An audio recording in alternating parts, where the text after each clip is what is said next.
My father was, he is on the left here, my father was officer of the General Staff of the Soviet Army. He was inspector of land forces, Soviet troops stationed in countries like Mongolia, Cuba, East European countries. This is the picture taken at the entrance of my Institute of Oriental Languages. It's a part of Moscow State University. As every Soviet student, I was, quote-unquote, volunteering for harvesting grain in Kazakhstan. By the end of my training in school, I was recruited by the KGB. This picture was taken on that day, and you can see again how happy it feels to be recruited by the KGB. Pay special attention to number of bottles on the table. One of my functions was to keep foreign guests permanently intoxicated the moment they land at Moscow airport. In 1967, the KGB attached me to this magazine, Look magazine. A group of 12 people arrived to USSR from United States to cover the 50th anniversary of October Socialist Revolution in my country. From the first page to the last page, it was a package of lies.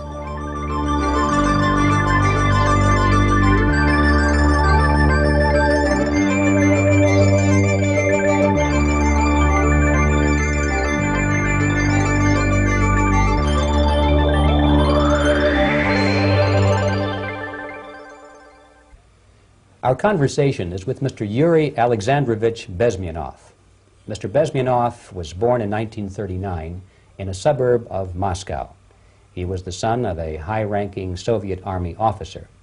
He was educated in the elite schools inside the Soviet Union and became an expert in Indian culture and Indian languages. He had an outstanding career with Novosti, which was the, and still is, I should say, the press arm or the press agency of the Soviet Union. It turns out that this is also a front for the KGB. One of his interesting assignments was to brainwash foreign diplomats when they visited Moscow. And he'll tell us a little bit about how they did this and how they planted information which eventually wound up in the press of the free world. He escaped to the West in 1970 after becoming totally disgusted with the Soviet system, and he did this at great risk to his life. He certainly is one of the world's outstanding experts on the subject of Soviet propaganda and disinformation and active measures. Mr. Bezmenov, I'd like to begin by having you tell us a little bit about some of your childhood memories.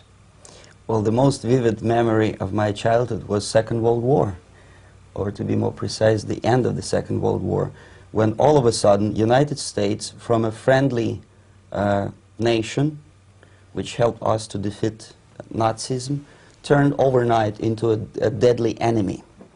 And it was very shocking because all newspapers were trying to present an image of belligerent, aggressive American imperialism. Most of the things that we were taught is that United States is aggressive power, which is just about to invade our beautiful, free, socialist country, that American CIA is dropping Colorado beetles on our beautiful potato fields to eliminate our crops, and each schoolboy had a picture of Colorado bug on the back page of his notebook, and we were instructed to go into collective fields to search for those little Colorado bugs. Of course we couldn't find any, neither we could find many potatoes, and that was explained again by the encroachments of the decadent imperialist power. The anti-American paranoia, hysteria in the Soviet propaganda was to such of such a higher degree that many less skeptical people or less stubborn would really believe that United States is just about to invade our beautiful motherland, and some secretly hope that it will come true. That's interesting. Yes. Well, getting back to life inside the Soviet Union or inside communist countries in general, in this country, at the university level primarily, we read and hear that the Soviet system is different from ours, but not that different, and that there is a convergence developing between all of the systems of the world, and that really it doesn't make an awful lot of difference what system you live under, because you have corruption and dishonesty and tyranny and all that sort of thing. From your personal experience, what is the difference between life under communism and life in the United States? Well, life is obviously very much different for simple reason that the Soviet Union is a state capitalist economically. It's a state capitalism where an individual has absolutely no rights, no value. His life is nothing. It's just like an insect. He is disposable. Whereby in the United States, even the worst criminal is treated as a human being. He has a fair trial, and some of them capitalize on their crimes. They publish their memoirs in their prisons and get handsomely paid by your crazy publishers. The differences, of course, in the daily life are very various, depending on whom we are talking about. In my own private life, I never suffered from communism simply because I was brought up in a family of high-ranking military officer. Most of the doors were open for me. Most of my expenses were paid by the government, and I never had any troubles with the authorities or with the police. So, in other words, I would say I enjoyed, or I had good reasons to enjoy, all the advantages of so-called socialist system. Mm-hmm. My main motivations to defect had nothing to do with affluence. It was mainly moral indignation, moral protest, rebellion against the inhuman methods of the Soviet system. Well, specifically, what did you object to? I objected, first of all, against oppression of my own dissidents and intellectuals. And that was the most disgusting thing that I witnessed as a young man, young student, who was brought up at a very troublesome period in our history, from Stalin to Khrushchev, from total tyranny and oppression to some kind of liberalization. Second, when I started working for the Soviet embassy in India, to my horror, I discovered that we are millions times more oppressive than any colonial or imperialist power in the history of mankind. That my country brings to India not freedom, progress, and friendship between the nations, but racism, exploitation, and slavery, and of course economical inefficiency to this country. Since I fell in love with India, I developed something which by KGB standards is extremely dangerous thing. It's called split loyalty, when an agent likes a country of assignment more than his own country. I literally fell in love with this beautiful country, a country of great contrasts, but also great humility, great tolerance, and philosophical and intellectual freedoms. My ancestors used to live in caves and eat raw meat when India was a highly civilized nation 6,000 years ago. So obviously the choice was not to the advantage of my own nation. I decided to defect and to entirely dissociate myself from that brutal regime. Mr. Bezmenov, we've read a lot about the concentration camps and the slave labor camps under the Stalin regime.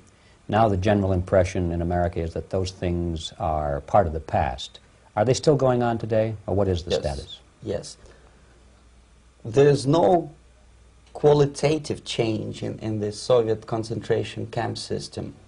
There are changes in numbers of prisoners. Again, this is unreliable Soviet statistics. We don't know how many political prisoners are there in the Soviet concentration camps. But we sure know from various sources that at each particular time there are close to 25 to 30 million of Soviet citizens who are virtually kept as slaves in forced labor camp system. The size of the population of a country like Canada is serving terms as prisoners.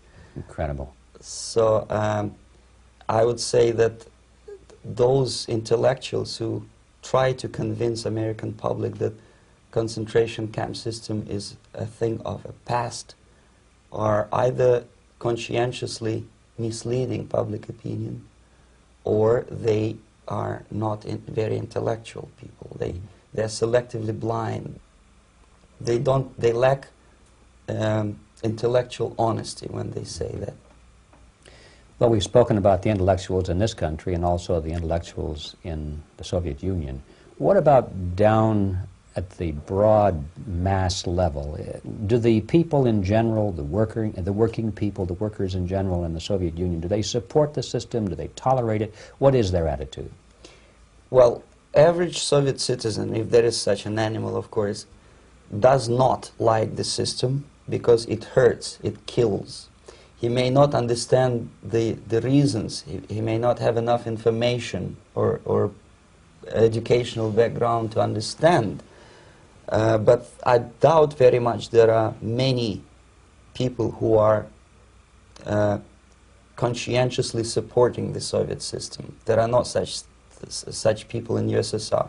Even those who have all the reasons to enjoy socialism, people like myself, who were a member of journalistic elite, they also hate system for different reasons, though. Not because they lack material affluence, but because they are unfree to think, they're in constant fear, duplicity, split personality. And this is the greatest tragedy for my nation. Well, what do you think are the chances of the people actually overcoming their system or replacing it? There is a great possibility that system will sooner or later be destroyed from within. There is a self-destructive mechanism built into any socialist or communist or fascist system. Because there is lack of feedback, because the system does not rely upon loyalty of population. But until this Soviet junta is being supported by the Western so-called imperialists, that is, multinational companies, establishments, governments, and let's face it, intellectuals, so-called academia in the United States is famous for supporting the Soviet system. As long as the Soviet junta will keep on receiving credits, money, technology, grain deals, and political recognition from all these traitors of democracy or freedom, there is no hope, there is not much hope for changes in my country, and the system will not collapse by itself simply because it's being nourished by so-called American imperialism. This is the greatest paradox in history of mankind, when capitalist world supports and actively nourishes its own destroyer, destructor. I think you're trying to tell us something. Oh, in yes. This country.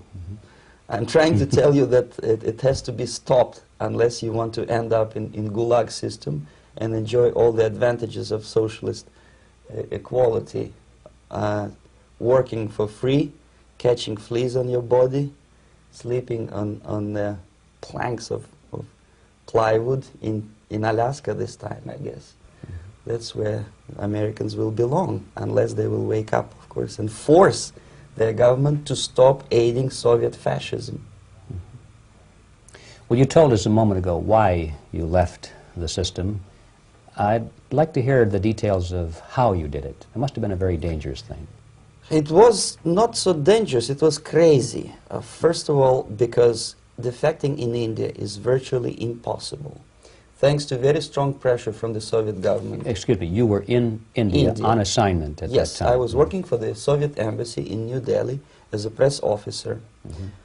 And defecting for a Soviet diplomat is next to impossible. It's a suicide, as I said, because a great friend Indira Gandhi pushed a law through parliament which says, and I quote, "No defector from any country has a right of political asylum in any embassy on the territory of Indian Republic," which is a masterpiece of hypocrisy. No other defector but the Soviet one needs a political asylum. So knowing that perfectly well, I planned a craziest possible way to defect. I studied counterculture in India. There were thousands of young American boys and girls with no shoes, long hair, smoking hash and marijuana, studying sometimes Indian philosophy, sometimes simply pretending that they studied. And they greatly annoyed Indian police, and they were laughing stock of Indians because obviously they were good-for-nothing students. I studied carefully where they congregate, what routes they travel, what language they speak, what do they smoke. And one day I simply joined a group of hippies to avoid detection of Indian police. I was dressed as a typical hippie with blue jeans, long camise shirts, with all kind of nice decorations like beads, long hairs, I bought a wig because for several weeks I had to turn myself from a conservative Soviet diplomat into a very progressive American hippie. And that was the only way that I could avoid detection. It was very interesting experience, but it was necessary because from my own knowledge as a member of Soviet embassy staff, I knew that there were many cases when Soviet defectors were betrayed by Indian police, and also some Western embassies played a very dirty role in betraying the Soviet defectors. According to our information, they were some, I wouldn't call them double agents, but simply amoral people working for this, for the United States Embassy, and confiding in people like this would be a suicide. So I had to be extremely careful. I could not trust anyone, and that was the reason for such a crazy way to defect. Well, had you been caught in the act of trying to get out, what would have happened to you? Oh, most likely I would end up in concentration camp, or, depending on the situation and on the whim of some bureaucrat in KGB, maybe even executed. This is normal practice, quietly, of course, not publicly. But that would be the end of my defection, of course. Well, when did you finally make it to the United States? In 1970, after about 6 months of debriefing in Athens by the CIA, and I presume FBI too, they let me go first to Germany, then to Canada. That was my decision. I had to change my identity to protect my family and my friends in USSR. And also I was a little bit paranoid knowing that both Soviet KGB and probably some double agents within the American system may be after me. So I wanted to settle down as far away as possible. I requested CIA to give me some kind of new identity and just let me go on my own. And I settled in Canada. I was a student. I changed many professions, from farm help and laundry truck driver to language instructor and broadcaster for Canadian Broadcasting Corporations in Montreal. Well, have you had any threats on your life or any yes. unpleasant in about 5 years, KGB eventually discovered that I am working for Canadian Broadcasting. I made a very big mistake. I started working for overseas service of CBC, which is similar to Voice of America, in Russian language. And of course, monitoring service in USSR picked up every new voice. Every new announcer they would make it a point to discover who he is. And in 5 years, sure enough, slowly but surely, they discovered that I am not Tomas Schuman, that I am Yuri Alexandrovici Bezmenov, and that I am working for Canadian Broadcasting, and undermining beautiful détente between Canada and USSR. And the Soviet ambassador Alexander Yakovlev made it his personal effort to discredit me. He complained to Pierre Trudeau, who is known to be a little bit soft on socialism. And the management of CBC behaved in a very strange, cowardly way, unbecoming to representatives of an independent country like Canada. They listened to every suggestion that Soviet ambassador gave, and they started shameful investigation, analyzing content of my broadcasts to USSR. And sure enough, they discovered that some of my statements were probably would be offending to the Soviet Politburo. So I had to leave my job. And of course, subtle intimidations. They would say something like, please cross the street carefully because, you know, traffic is very heavy in Quebec. And fortunately, I know about the psychology and the logic of activity of the KGB, and I never allowed myself to be intimidated. This is the worst thing. This is what they expect a person, a defector, to be intimidated. Once they spot that you are scared, they keep on developing that line, And then eventually you either have to give up entirely and work for them, or they neutralize you. They would definitely stop all kind of political activity, which they failed to do in my case, because I was stubbornly working for the Canadian Broadcasting. And in response to their intimidations, I said that, look, this is a free country, and I am as free as you are. And I also can drive very fast. And gun control is not yet established in Canada, so I had a couple of good shotguns in my basement. So welcome to visit me someday with your Kalashnikov's machine guns. So obviously it didn't work. Intimidation didn't work. So they tried different approach, as I described. They approached on the highest level, on the level of Canadian bureaucracy. And at that level they were successful. On that level they were successful. On individual level they failed flat. Mr. Bezmenov has brought a series of slides with him that he has taken from the Soviet Union, and I think this is a good time to take a look at the slides. Yes. Now, the viewers will be able to see these slides as we talk about them. Yes, this is a collection of slides which are, some of them are snapshots from my family album, some of them are documents which I smuggled from the Soviet embassy, and some are reproductions from local mass media. I usually show them to establish my credibility as a defector. This is a picture of my native town, Mytishi, about 20 miles north from Moscow. Characteristically, there is a statue of Comrade Lenin in the central square.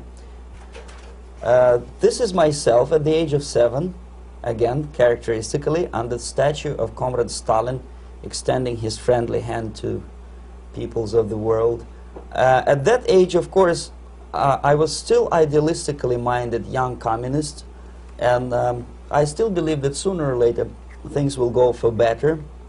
But I realized that the system stinks, that something is fishy, and that ideology is fake, and the propaganda about advanced Soviet agriculture simply didn't meet the criteria of reality. If they talk about abundance of food and there is none in the stores, there must be something wrong. My father was, he is on the left here, my father was officer of the General Staff of the Soviet Army. He was inspector of land forces, Soviet troops stationed in countries like Mongolia, Cuba, East European countries. Were he alive today, most likely he would be inspecting Soviet troops in Nicaragua, Angola, and many other parts of the world. Fortunately, he died and he didn't see the disgrace, because deep inside he was a Russian patriot. He didn't like the idea of expanding Soviet military might, especially in the areas where we were not welcomed at all. Unlike many other military officers, he was reporting directly to the Minister of Defense, bypassing KGB and diplomatic service. In other words, he was a trusted military professional. And my impression that this type of people are much less hawkish and adventuristic than party bureaucrats in Kremlin. When American mass media describes Soviet military as potentially dangerous counterpart for Pentagon, I simply laugh, because I know better. I know that the most dangerous part of the Soviet power structures are not military at all. Most likely, if they come to power in my country, they'll be more sensible negotiators for nuclear disarmament and withdrawal of the Soviet troops from many parts of the world. But if someone from the party structure or the KGB structure were to give the orders for a military intervention, they have to obey, they yes, would follow because them. they are professional military. But they, you see, the triangle of power and hate in USSR is the party at the top, the party elite, the oligarchy of the party, then the military and the KGB at the bottom. They hate each other, and the most hated triangle, the most hated corner of the triangle is the Communist Party bureaucrats. They are the most adventuristic, senile megalomaniacs. They can start war, I wouldn't be surprised. Not the military. They know what war is. Yes. At least my father did. This is the picture taken at the entrance of my Institute of Oriental Languages. It's a part of Moscow State University. I graduated in 1963. And now, excuse me, which one were you on? I am on the right. You're on the right. And on the left is my my schoolmate Vadim Smirnov, who later was a apparatchik in the Central Committee of the Soviet Union Communist Party. What is an apparatchik? It's a functionary, something like civil service in British Empire. Someone who is never fired from the service. He stays there internally. He may not be promoted too high, but he's a dependable bureaucrat who will stay forever. I studied not only languages, but also history, literature, even music. I'm on this picture, I'm trying to learn how to play Indian musical instrument. I even tried to look like an Indian when I was second-year student. Not bad, really. Yes, actually it was strongly encouraged by the instructors in my school, because the graduates of my school were later on employed as diplomats, foreign journalists, or spies. As every Soviet student, I was quote-unquote volunteering for harvesting grain in Kazakhstan. This is a biggest agricultural blunder of the Soviet government. But I didn't have much choice, of course, because the communist motto borrowed from the Bible says, "Those who do not work shall not eat." And you can see me eating, therefore I was working, and you can see how happy I was about it. I went through a very extensive physical and military training, including the military games in areas, suburban areas of Moscow. And here, for example, we are on a tour in Arkhangelsk area. And by the end of my training in school, I was recruited by the KGB. This picture was taken on that day, and you can see again how happy it feels to be recruited by the KGB. Our conversation with Yuri Alexandrovici Bezmenov, who is a defector from the Soviet Union, a former propaganda agent for Novosti and the KGB, will continue after this message.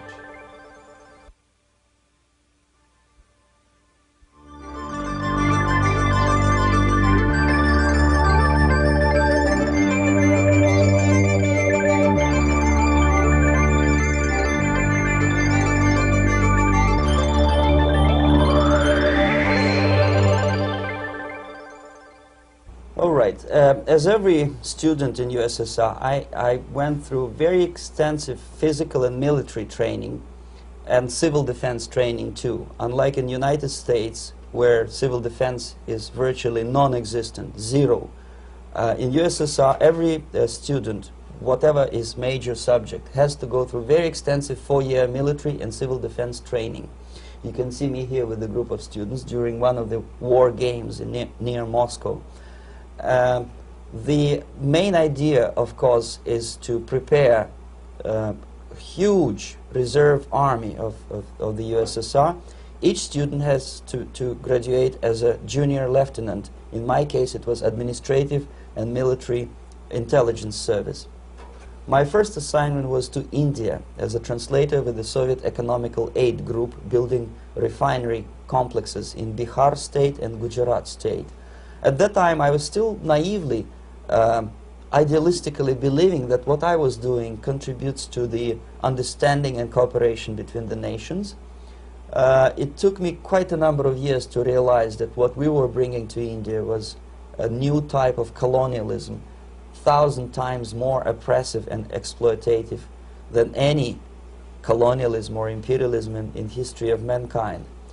But at that time, I was still hoping that, well, maybe it's not that bad, could be worse, and things may go for better. And I even tried to implement the beautiful Marxist motto, proletarians of all the countries unite. I tried to unite with a nice Indian girl, and I was fascinated by Indian culture, by the family life in this country. But obviously, Communist Party had different plans for my genes, so I had to marry this beautiful Russian girl. In the span of my career, I married 3 times. Most of these marriages were marriages of convenience, on advice from the Department of Personnel. This is normal practice in USSR. When a Soviet citizen is assigned to a foreign job, he has to be married, either to keep family in USSR as hostages, or, if it's a convenience marriage like mine, so that the husband and wife are virtually informers on each other to prevent defection or contamination by decadent imperialist or capitalist ideas. In my case, I hated that girl so much that the moment I landed in Moscow, we were divorced, and I married later, second time. By the end of my first assignment in India, I was promoted to the position of public relation officer. You can see me here translating a speech by a Soviet boss. And you're on the right. I'm on the right here, yes. And it was, the occasion was commissioning of the refinery complex in Bihar, Barauni. Back in Moscow, I was immediately recruited by Novosti press agency, which is a propaganda and ideological subversion front for the KGB. 75% of the members of the Novosti are commissioned officers of the KGB. The other 25 are, like myself, co-opted agents who are assigned to specific operations. In this particular case, you can see me talking to students of Lumumba Friendship University in Moscow. This is a huge school under the direct control of the KGB and Central Committee, where future leaders of the so-called national liberation movements are being educated and selected carefully. And some of them have absolutely, this, for example, is a group of students from Lumumba. They don't look like students at all. They look more like military, and that's exactly what they were. They were dispatched back to their countries to be leaders of the so-called national liberation movements, or to be translated into normal human language, leaders of international terrorist groups. Another area of activity when I was working for the Novosti was to accompany groups of so-called progressive intellectuals, writers, journalists, publishers, teachers, professors of colleges. You can see me here in Kremlin. I'm second on the left, with a group of Pakistani and Indian intellectuals. Most of them pretended they don't understand that we are actually working on behalf of the Soviet government and the KGB. They pretended that they are actually being guests, VIP intellectuals, that they are treated according to their merits and their intellectual abilities. For us, they were just a bunch of political prostitutes to be taken advantage for various propaganda operations. Therefore, you can see perfectly well the senior colleague of mine on the left doesn't really have that much respect on his face, and myself with a very skeptical smile, typical KGB sarcastic smile, anticipating another victim of ideological brainwashing. This is how a typical conference in Novosti headquarters in Moscow looked like. Sitting in the middle is Boris Burkov, the then director of Novosti press agency, high-ranking party bureaucrat in the Department of Propaganda. I am standing next to a famous Indian poet, Sumitranandan Pant. He was famous because he was an author. He was the author of a famous poem titled Rhapsody to Lenin. That's why he was invited to USSR, and everything was paid by the Soviet government. Pay special attention to number of bottles on the table. This is one of the ways to kill the awareness or curiosity of foreign journalists. One of my functions was to keep foreign guests permanently intoxicated the moment they land at Moscow airport. I had to take them to the VIP lounge and toast to friendship and understanding between the nations of the world. Glass of vodka, then a second glass of vodka. And in no time, my guests would be feeling very happy. They would see everything in kind of pink, nice color. And that's the way I had to keep them permanently for the next 15 or 20 days. At a certain point in time, I had to withdraw alcohol from them so that some of them who are the most recruitable would feel a little bit shaky, guilty, trying to remember what they were talking last night.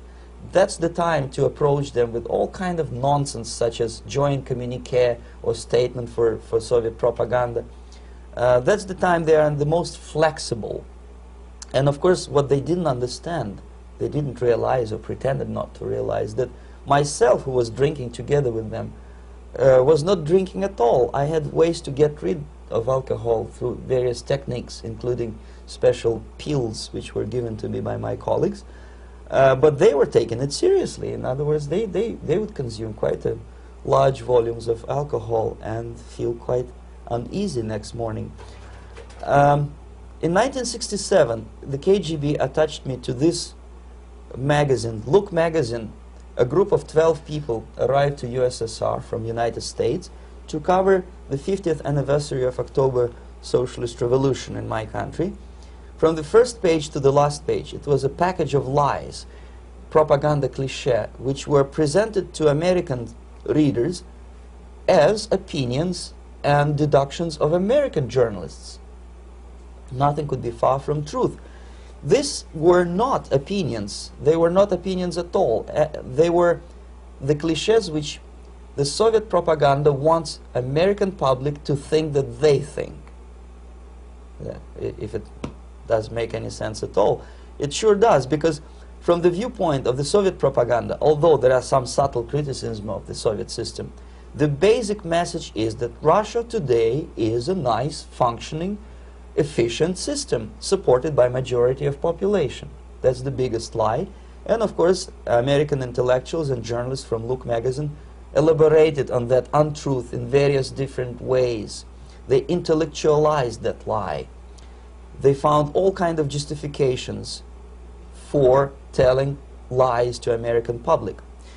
Excuse me, it was partly your job to make sure that they got these ideas, yes, and accepted them as their own ideas. Right. Actually, even before they arrived to USSR, and they paid astronomical sum of money for that visit, they were submitted, this Novosti Press Agency developed so-called backgrounders, 20-25 pages of information and opinions which were presented to the journalists even before they bought their tickets to Moscow.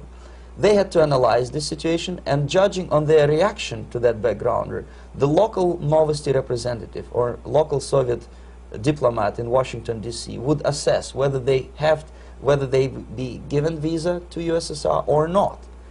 So but they were selected ahead of time. Oh yes, they were pre-selected very carefully, and there is not much chance for honest journalists to arrive to USSR and to stay there for 1 year and to bring this package of lies back home. This, for example, is a centerfold of the Look magazine. They presented this monument erected by Communist Party in Stalingrad as the symbol, personification of Russian military might. And they said in the article, which is published on the site, that Soviets are very proud of the victory in the Second World War. This is another big myth, a lie. No sensible people would be proud to lose 20 millions of their countrymen in a war which was started by Genoese Hitler and Comrade Stalin and paid by American multinationals. Most of the Soviet citizens look at this type of monuments with disgust and sorrow, because every family lost father, brother, sister, or child in the Second World War. Yet American journalists who were trying to appease, to please their hosts, presented this picture on the centerfold as the symbol and personification of Soviet national, they call it Russian national spirit. And it was greatest misconception and a very tragic misunderstanding. Of course, Look magazine was not distributed in USSR. The main audience was in the United States. But I presume that many Americans, millions of Americans who were reading Look magazine at that time, had absolutely wrong idea about the sentiments of my nation, about what the Soviets are proud of and what they hate. This is a group, you see the same lady with the sword in Stalingrad. This is the group of journalists. Myself is in the center with the same devilish smile. And Mr. Philip Harrington is on the extreme left there with his camera. This is the gentleman which was so deaf or so uninterested in what I had to say to him. This is the same picture, a blow-up of the same picture. Many guests from various countries, in this particular case from Asia and Africa, were taken by me as a Novosti Press Agency employee for a tour across Siberia, for example. We would show them typical kindergarten, you see, nothing special by American standards, just nice children sitting, eating their breakfast or lunch. What they could not understand, or they pretended not to understand, that this is an exemplary kindergarten. This is not the kindergarten for average person or average family in USSR. And we maintain that illusion in their minds. You can see myself under the red spot in the middle there, with the same business-like expression. I'm doing my job. That's what I'm assigned to do, and that's what I was paid to do. But deep inside, I still hope that at least some of these useful idiots would understand that what they are looking at has nothing to do with the level of affluence in my nation.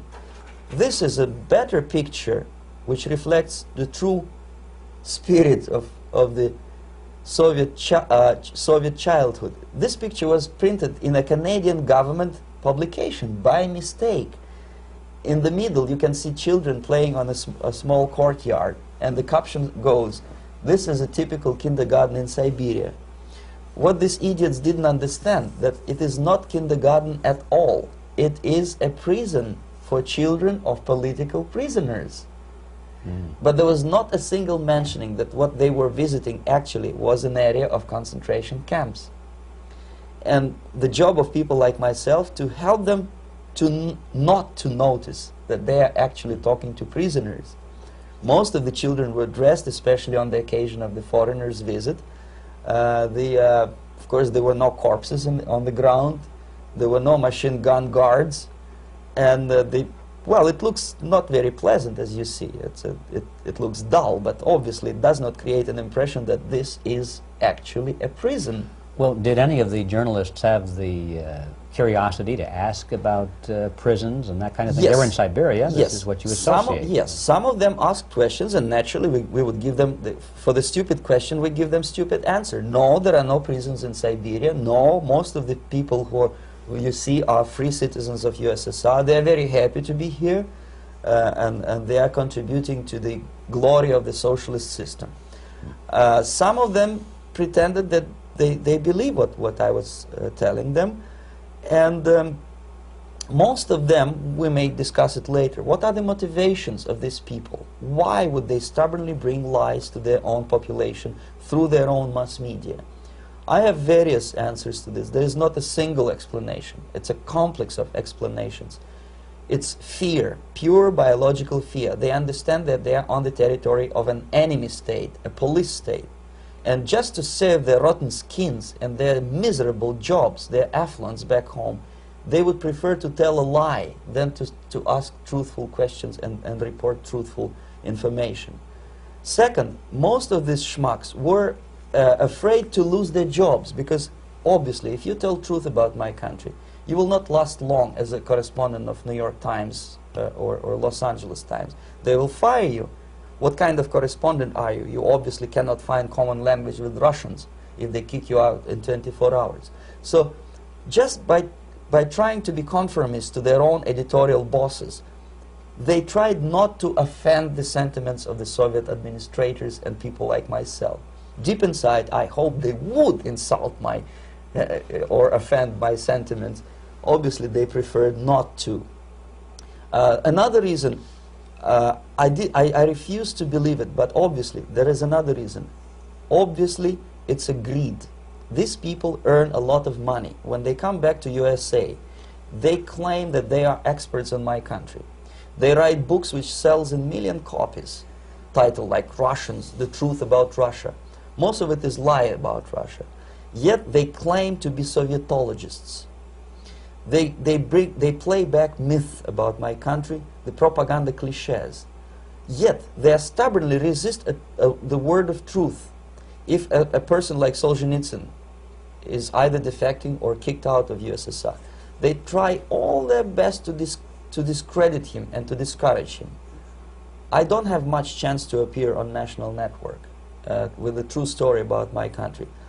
But a useful idiot like Hendrik Smith or Robert Kaiser, they are big heroes. They come back from USSR, they say, oh, we were talking to dissidents in Russia.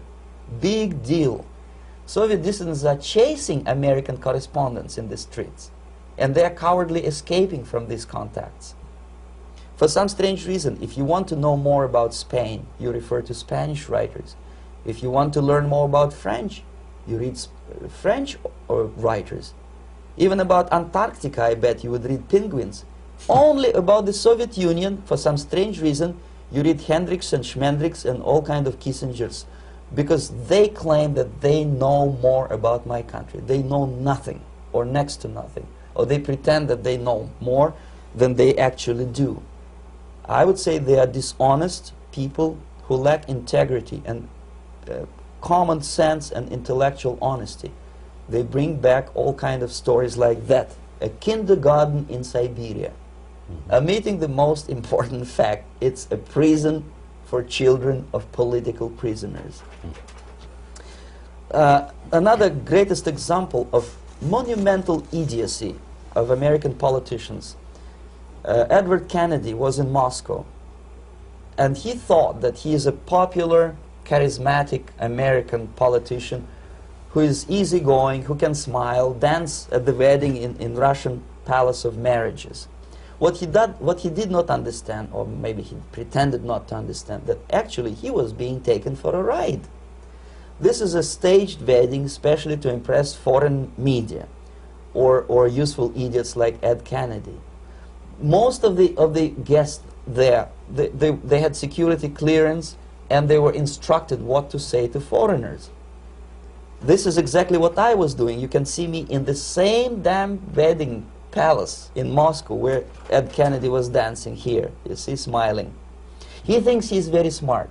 From the viewpoint of Russian citizens who observe this idiocy, he's narrow-minded, egocentrical idiot who tries to earn his own popularity through participation in propaganda farces like this. Here you can see myself. On the right, again, exemplary Soviet bride. On the left, 3 journalists from various countries, Asia, Africa, and Latin America. Obviously, they enjoying the situation. They will go back home and write the reports. We were present on a regular Soviet wedding.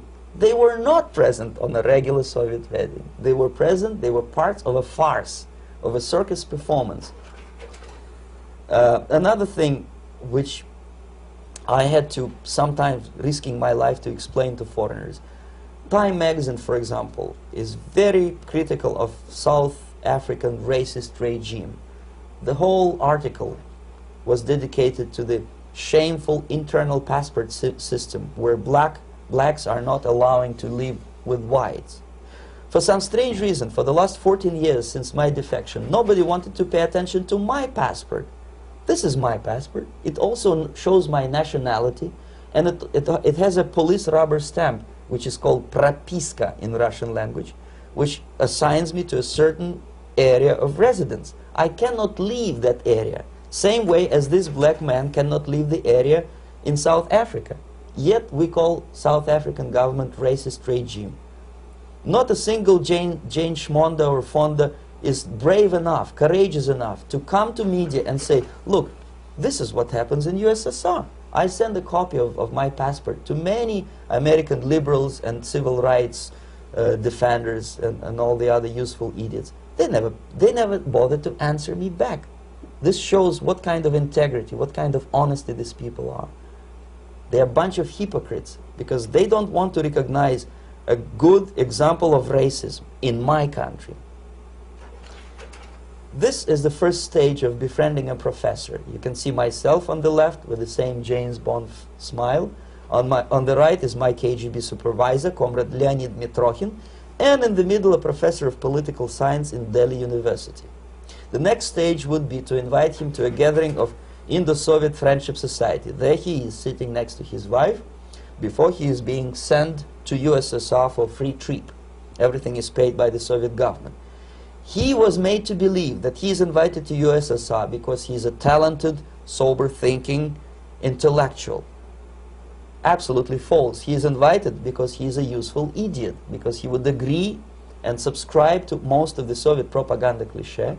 And when he is coming back to his own country, he is going for years and years to teach the beauties of Soviet socialism to newer and newer generations of his students, thus promoting the Soviet propaganda line.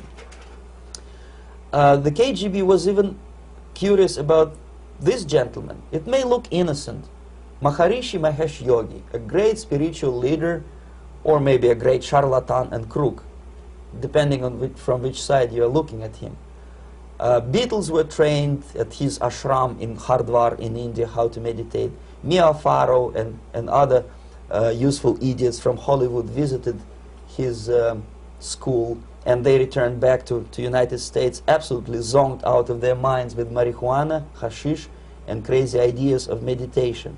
To meditate, in other words, to isolate oneself from the current social and political issues of your own country, to get into your own bubble, to forget about troubles of the world. Obviously, KGB was very fascinated with such a beautiful school, such a brainwashing center for stupid Americans. I was dispatched by the KGB to check what kind of VIP Americans attend this school. That's you on the left. Yes, I'm on the left. I was trying to get enrolled in that school. Unfortunately, the Maharishi Mahesh Yogi asked too much. He wanted $500 American for enrollment. But my function was not actually to get enrolled in the school. My function was to discover what kind of people from United States attend this school. And we discovered that, yes, there are some influential members of family, public opinion makers of United States, who come back with the crazy stories about Indian philosophy. Indians themselves look upon them as idiots, useful idiots. To say nothing about KGB, who looked at them as extremely naive, misguided people.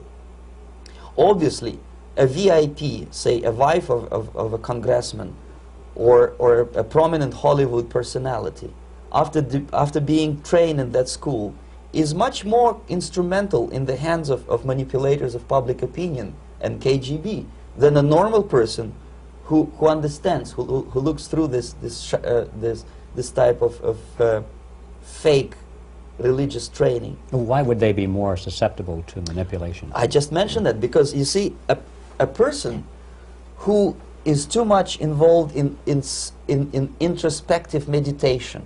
You see, if you carefully look what Maharishi Mahesh Yogi is teaching to Americans, is that most of the problems, most of the burning issues of today can be solved simply by meditating. Don't rock the boat. Don't get involved. Just sit down, look at your navel, and meditate. And the things, due to some strange logic, due to cosmic vibration, will settle down by themselves. This is exactly what the KGB and Marxist-Leninist propaganda wants from Americans, to distract their opinion, attention, and mental energy from real issues of the United States into a non-issues, into a non-world, non-existent harmony. Obviously, it's more beneficial for the Soviet aggressors to have a bunch of duped Americans than Americans who are self-conscious, healthy, physically fit, and alert to the reality. Maharishi Mahesh Yogi obviously is not on the payroll of the KGB. But whether he knows it or not, he contributes greatly to demoralization of American society. And he's not the only one. There are hundreds of those gurus who come to your country to capitalize on naivete and stupidity of Americans. It's a fashion. It's a fashion to meditate. It's a fashion not to be involved.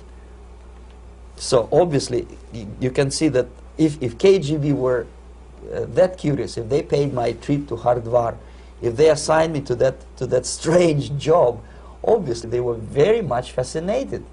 They were convinced that that type of brainwashing is very efficient and instrumental in demoralization of the United States. Our conversation with Yuri Alexandrovici Bezmenov, who is a defector from the Soviet Union, a former propaganda agent for Novosti and the KGB, will continue after this message.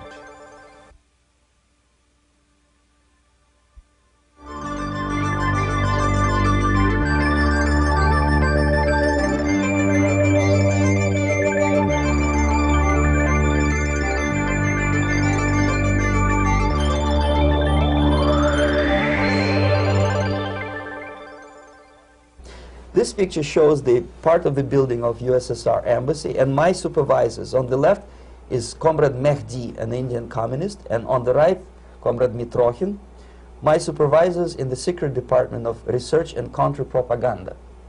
It has nothing to do with either research or counter-propaganda. Most of the activity of that department was to compile huge volume of information on individuals who were instrumental in creating public opinion. Publishers, editors, journalists, actors, educationalists, professors of political science, members of parliament, representatives of business circles. Most of these people were divided roughly in two groups. Those who would toe the Soviet foreign policy, they would be promoted to the positions of power through media and public opinion manipulation. Those who refused the Soviet influence in their own country would be character assassinated or executed physically come revolution. Same way as in the small town of Hue in South Vietnam, several thousands of Vietnamese were executed in one night when the city was captured by Viet Cong for only 2 days. And American CIA could never figure out how could possibly communists know each individual, where he lives, where to get him, and would be arrested in one night, basically in some 4 hours before dawn, put on a van, taken out of the city limits and shot. The answer is very simple. Long before communists occupied the city, there was extensive network of informers, local Vietnamese citizens, who knew absolutely everything about people who are instrumental in public opinion, including barbers and taxi drivers. Everyone who was sympathetic to the United States was executed. Same thing was done under the guidance of the Soviet embassy in Hanoi, and same thing I was doing in New Delhi. To my horror, I discovered that in the files where people were doomed to execution, there were names of pro-Soviet journalists with whom I was personally friendly. Pro-Soviet? Yes. They were idealistically minded leftists who made several visits to USSR, and yet the KGB decided that come revolution or drastic changes in political structure of India, they will have to go. Why is that? Because they know too much. Simply because, you see, the useful idiots, the leftists who are idealistically believing in the beauty of Soviet socialist or communist or whatever system, when they get disillusioned, they become the worst enemies. That's why my KGB instructors specifically made a point, never bother with leftists. Forget about these political prostitutes. Aim higher. This was my instruction. Try to get into large circulation, established conservative media. Rich, filthy rich movie makers, intellectuals, so-called academic circles. Cynical, egocentric people who can look into your eyes with angelic expression and tell you a lie. These are the most recruitable people, people who lack moral principles, who are either too greedy or too suffer from self-importance. They feel that they matter a lot. These are the people who KGB wanted very much to recruit. But to eliminate the others, to execute the others, don't they serve some purpose? Wouldn't they be the ones they rely on? They serve purpose only at the stage of destabilization of a nation. For example, your leftists in United States, all these professors and all these beautiful civil rights defenders, they are instrumental in the process of the subversion only to destabilize the nation. When their job is completed, they are not needed anymore. They know too much. Some of them, when they get disillusioned, when they see that Marxist-Leninists come to power, obviously they get offended. They think that they will come to power. That will never happen, of course. They will be lined up against the wall and shot. But they may turn into the most bitter enemies of Marxist-Leninists when they come to power. And that's what happened in Nicaragua. You remember most of these former Marxist-Leninists were either put to prison or one of them split, and now he's working against Sandinistas. It happened in Grenada when Maurice Bishop was already a Marxist. He was executed by a new Marxist who was more Marxist than this Marxist. Same happened in Afghanistan when first there was Taraki, he was killed by Amin, then Amin was killed by Babrak Karmal with the help of KGB. Same happened in Bangladesh when Mujibur Rahman, very pro-Soviet leftist, was assassinated by his own Marxist-Leninist military comrades. It's the same pattern everywhere. The moment they serve their purpose, all the useful idiots are either be executed entirely, all the idealistically minded Marxists, or exiled or put in prisons, like in Cuba. Many former Marxists are in Cuba, in prison. So most of the Indians who were cooperating with the Soviets, especially with our Department of Information of the USSR Embassy, were listed for execution. And when I discovered that fact, of course I was sick. I was mentally and physically sick. I thought that I'm going to explode one day during the briefing at the ambassador's office. I would stand up and say something that we are basically a bunch of murderers. That's what we are. It has nothing to do with friendship and understanding between the nation and blah, blah, blah. We are murderers. We behave as a bunch of thugs in a country which is hospitable to us, a country which with ancient traditions. But I did not defect. I tried to get the message across. To my horror, nobody wanted even to listen, least of all to believe what I had to say.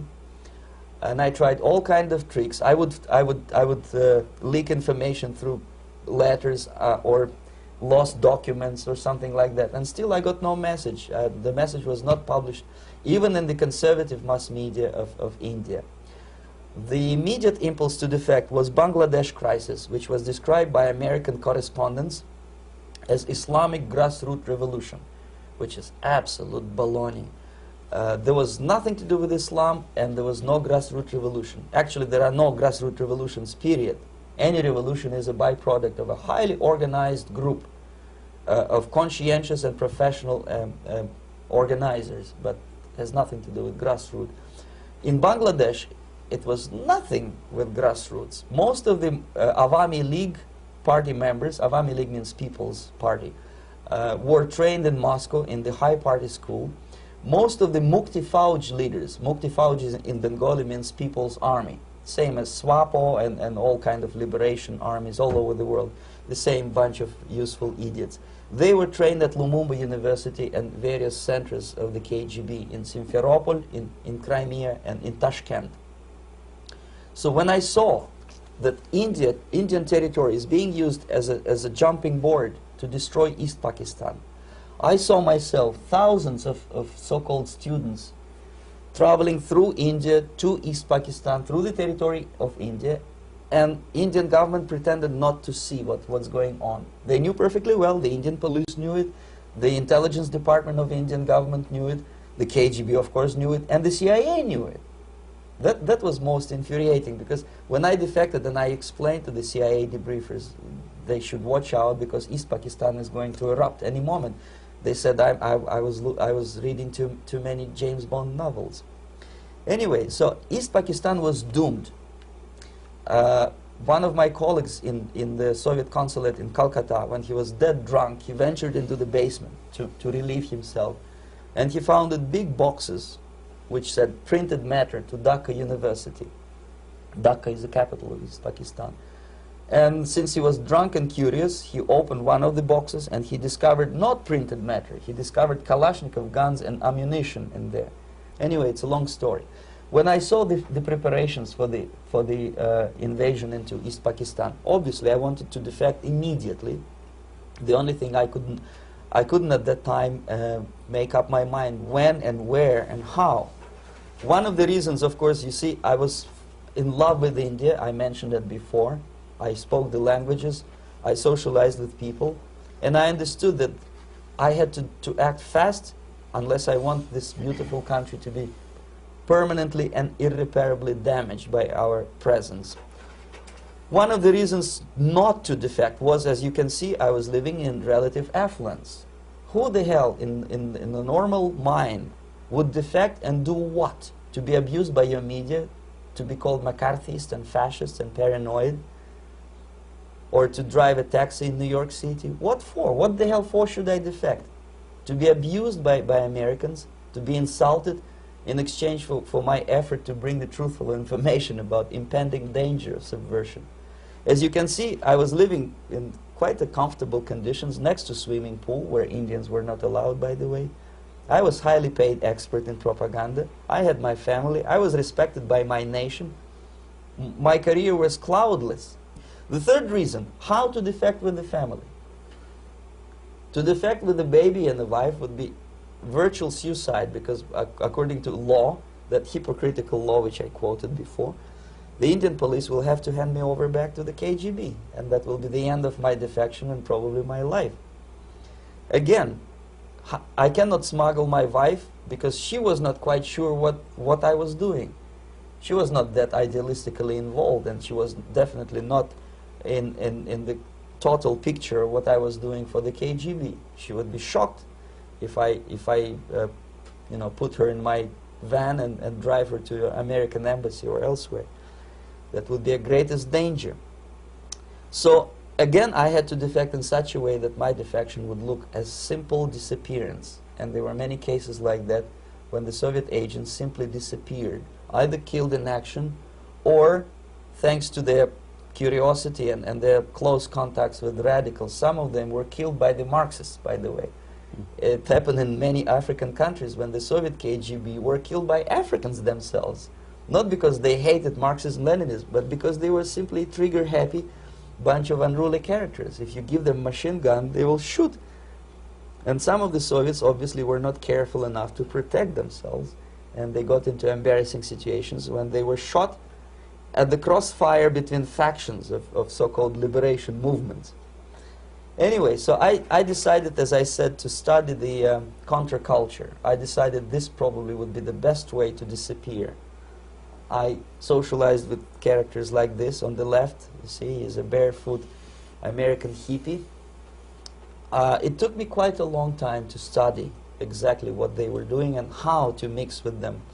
But eventually I did it. Most of Indian newspapers carried my picture and promise of 2,000 rupees for information about my whereabouts. But they were looking for the wrong person, because they obviously tried to stop a young Soviet diplomat in white shirt and tie, and this is how I looked at the time of defection. Nobody could possibly think that a Soviet diplomat would be as crazy as to join a bunch of hippies. That's you. Yes, travel India and smoke hash. So I made it literally almost like a Hollywood-style detective story. From under the nose of the KGB in Bombay airport, I landed the plane and I flew to Greece, where I was debriefed by the CIA. That's basically that's all for my slides. We can turn off the projector, and that's very interesting. Well, you spoke several times before about ideological subversion. That is a phrase that I'm afraid some Americans don't fully understand. When the Soviets use the phrase ideological subversion, what do they mean by it? Ideological subversion is the process which is legitimate, overt, and open. You can see it with your own eyes. All you have to do, all American mass media has to do, is to unplug their bananas from their ears, open up their eyes, and they can see it. There is no mystery. There is nothing to do with espionage. I know that espionage intelligence gathering looks more romantic. It sells more deodorants through the advertising, probably. That's why your Hollywood producers are so crazy about James Bond type of thrillers. But in reality, the main emphasis of the KGB is not in the area of intelligence at all. According to my opinion and opinion of many defectors of my caliber, only about 15% of time, money, and manpower is spent on espionage as such. The other 85% is a slow process which we call either ideological subversion or active measures, активные мероприятия in the language of the KGB, or psychological warfare. What it basically means is to change the perception of reality of every American to such an extent that despite of the abundance of information, no one is able to come to sensible conclusions in the interests of defending themselves, their families, their community, and their country. It's a great brainwashing process which goes very slow, and it's divided in 4 basic stages. The first one being demoralization. It takes from 15 to 20 years to demoralize a nation. Why that many years? Because this is the minimum number of years which requires to educate one generation of students in the country of your enemy. exposed to the ideology of the enemy. In other words, Marxism-Leninism ideology is being pumped into the soft heads of at least 3 generations of American students without being challenged or counterbalanced by the basic values of Americanism, American patriotism. The result you can see.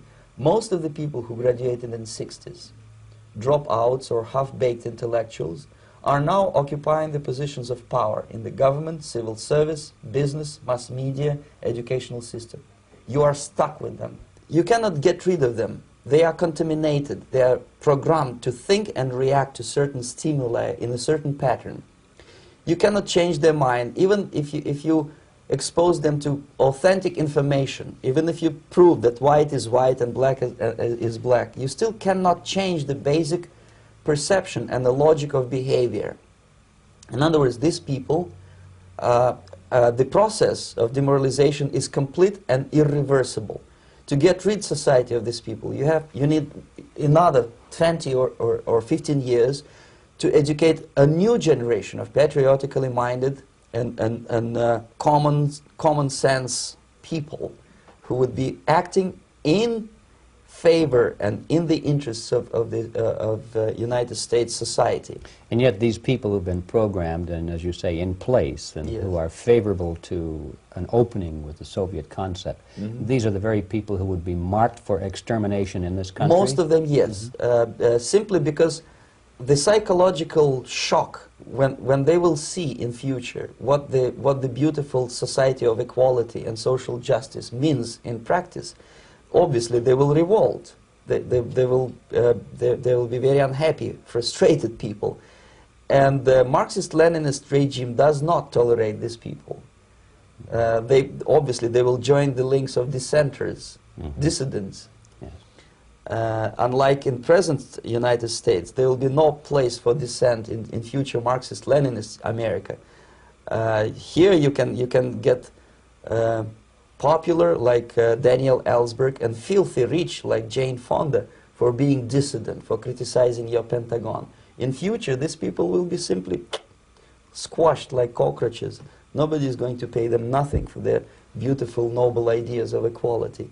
This they don't understand, and it will be a greatest shock for them, of course. The demoralization process in the United States is basically completed already. For the last 25 years.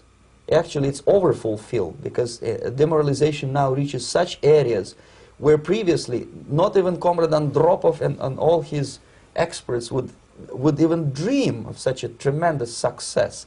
Most of it is done by Americans to Americans, thanks to lack of moral standards. As I mentioned before, exposure to true information does not matter anymore. A person who was demoralized is unable to assess true information. The facts tell nothing to him. Even if I shower him with information, with authentic proof, with documents, with pictures, even if I take him by force to the Soviet Union and show him concentration camp, he will refuse to believe it until he is going to receive a kick in his fat bottom. When a military boot crashes his balls, then he will understand, but not before that. That's the tragic of the situation of demoralization.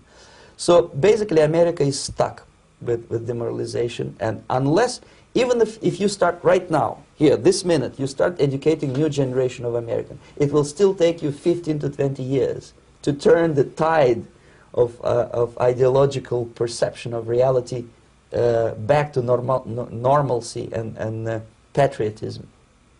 The next stage is destabilization. This time, subverter does not care about your ideas and the patterns of your consumption. Whether you eat junk food and get fat and flabby, doesn't matter anymore.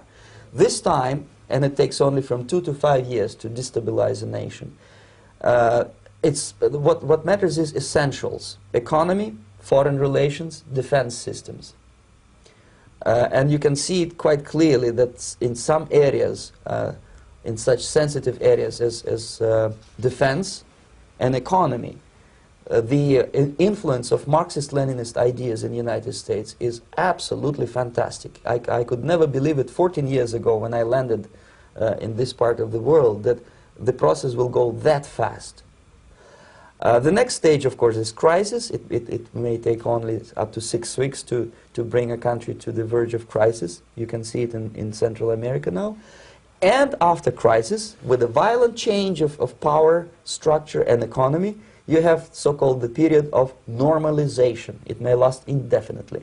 Normalization is a cynical expression borrowed from Soviet propaganda. When the Soviet tanks moved into Czechoslovakia in '68, Comrade Brezhnev said, "Now the situation in brotherly Czechoslovakia is normalized." This is what will happen in the United States if you allow all these schmucks to bring the country to crisis, to promise people all kind of goodies and the paradise on earth, to destabilize your economy, to eliminate the principle of free market competition, and to put a big brother government in Washington, D.C., with benevolent dictators like Walter Mondale, who will promise lots of things, never mind whether the promises are fulfillable or not. He will go to Moscow to kiss the bottoms of new generation of Soviet assassins, never mind. He will create false illusions that the situation is under control. Situation is not under control. Situation is disgustingly out of control. Most of the American politicians, media, and educational system trains another generation of people who think they are living at a peacetime. False. United States is in a state of war, undeclared total war against the basic principles and the foundations of this system. And the initiator of this war is not Comrade Andropov, of course. It's the system. However ridiculous it may sound, the world communist system or the world communist conspiracy, whether I scare some people or not, I don't give a hoot. If you are not scared by now, nothing can scare you. But you don't have to be paranoid about it.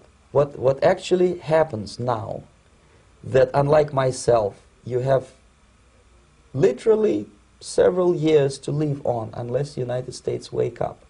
The time bomb is ticking. With every second, the disaster is coming closer and closer. Unlike myself, you will have nowhere to defect to, unless you want to live in Antarctica with penguins. This is it. This is the last country of freedom and possibility. Okay, so what do we do? What is your recommendation to the American people?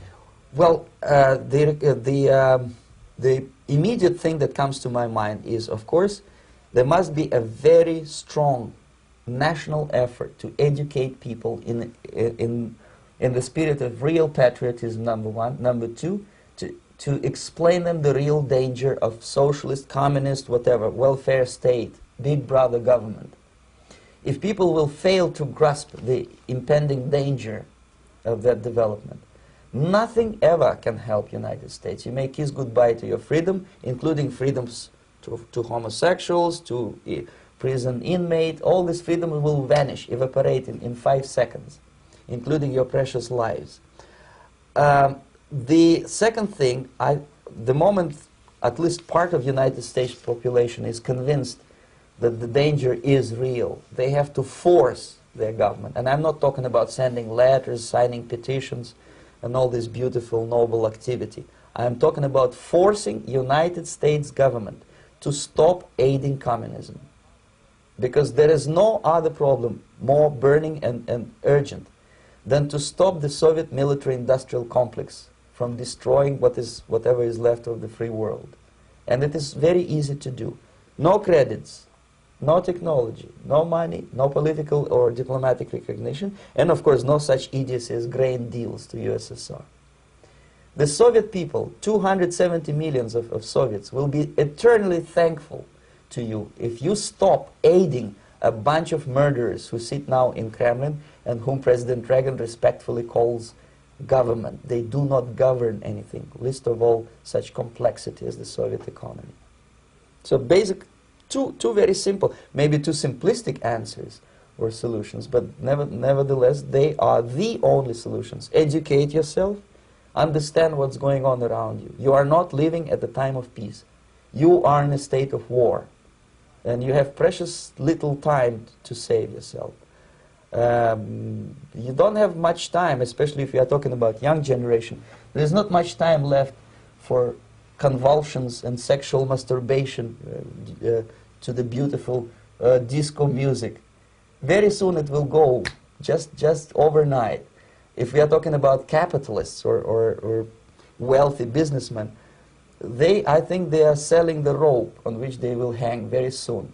If they don't stop, if they cannot curb their unsettled desire for profit, and if they keep on trading with the monster of the Soviet communism, they are going to hang very soon.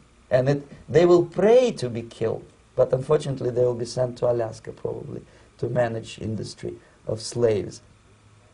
It's simplistic. I know it sounds unpleasant. I know Americans don't like to listen to things which are unpleasant. But I have defected not to tell you the stories about such idiocy as microfilm, James Bond type espionage. This is garbage. You don't need any espionage anymore. I have come to talk about survival. It's a question of survival of this system. You may ask me, what is it in for me? Survival, obviously, because unlike, as I said, I am now in your boat. If we sing together, we'll sing beautifully together. There is no other place on this planet to defect to.